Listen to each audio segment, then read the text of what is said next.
మాట పలుకు తెలియనిది మాటున ఉండే మూగమది కమ్మని తలపుల కావ్యమయే కవితలు రాసే మౌనమది రాగల రోజుల ఊహలకి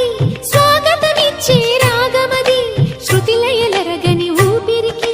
స్వరములు కూర్చే గానమది ఋతువుల రంగులు మార్చేది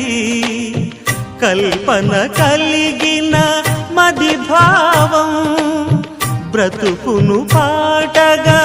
మలిచేది మనసున కదిలి